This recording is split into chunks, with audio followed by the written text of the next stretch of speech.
nobody really watches these videos. Mainly, I'm sure this video will be watched. I think this video will get more views 5 years from now than now, but that's not really the problem. So there's March 8th event, hypothetically. That's what I want to record on, and how we're done with M1. People are speculating we're going to get an M1 chip. No way. So, first of all, before we get to the computers, let's talk about the other boring stuff. iPhone SE 2. Literally the boringest piece of on earth. Yeah. It's going to have an A15 chip, 5G. Honestly, I wouldn't be surprised if I would be surprised if it didn't update the front camera to a 12 megapixel, so it could do like the slow feeds if you really cared about that. And that's literally all that's gonna happen.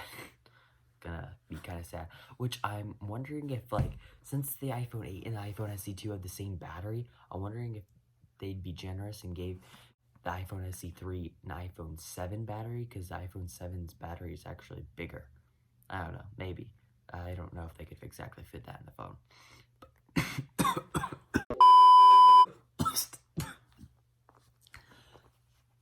Okay, sorry about that, guys. The other thing we're going to get at this Apple event is an iPad Air 5, which this is a confusing product to me. Why did they even... The Air 3 and the iPad Mini 5 were both introduced in spring 2019, and yet only the iPad Air got updated in 2020, and then the iPad Mini only in 2021.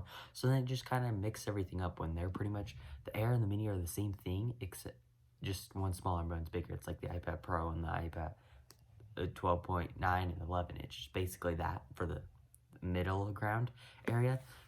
I don't know why they mixed that up a bit, because now we're going to have to, like, the iPad Mini's not going to get updated for a long time. We already know that. But yeah, what we're going to get is probably 5G, just like the Mini did. And we're going to get the 12 megapixel ultra wide camera that can do the thing that I don't even remember what it's called.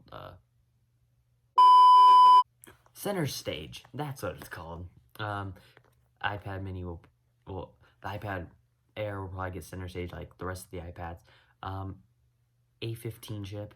If I could say one thing that I would like to see in that iPad, would be, I'd love it if they upgraded it to 128 gigabyte, and you know it might be a little weird because that's 100. The Pro has 128. Well, I think that should get to a 56 whenever it's updated. At the end of this year, probably, maybe, I don't know. Apple's a little weird with that. They went from an 18 to a year, the schedule on the Pros. What else could we expect? Macs. We don't even know what Macs there are anymore, but through my speculation, I don't even think we're going to have M1 anymore. Like, we're done with M1. So, some people think that we're going to get an M1X, well, M1 Pro and an M1 Max Mac Mini. No, I don't think so. The M1 Mac Mini is already better than the Intel Mac Mini that they still have on their website. The only thing different is that there's 2 less USB ports on the M1. So what I think is going to happen is, all the rumors we've been hearing about an M1 Max and Pro thing is actually just the M2, but with 2 extra USB ports. Yeah, pretty much. I don't think we're getting M1 Max and Pro. That's for the iMac, the Mac Pro. I mean, yeah, the Mac Pro, if you want to spend that much money. I don't think they're going to have multiple levels of that.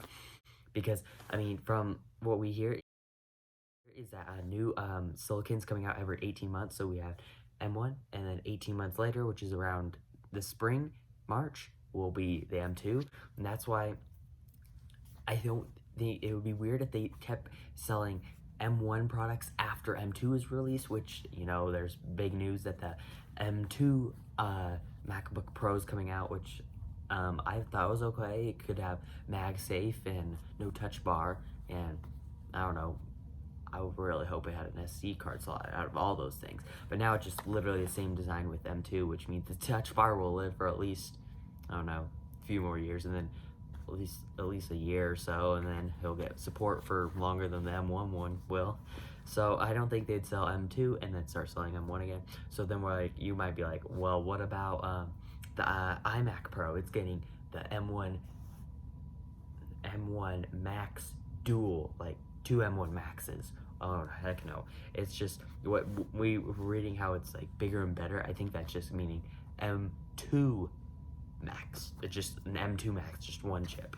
And I think since that was also delayed till like the summer, there's no way it doesn't come with an M2 Max instead. Maybe they were planning on having M1 Max, but like M2's coming out and they just pushed that back. So yeah, I think during WWDC we'll have the Mac Pro and the iMac Pro with those new chips, and then we should get the MacBook Pro at the event, the MacBook Pro, the Mac Mini, an iPhone SE, and iPad Air. I think that's going to be our 4 products. Nothing too interesting to talk about. Yeah. Hope you guys enjoyed this video. If I was right, then come back to this video and click like. Anyway, peace out.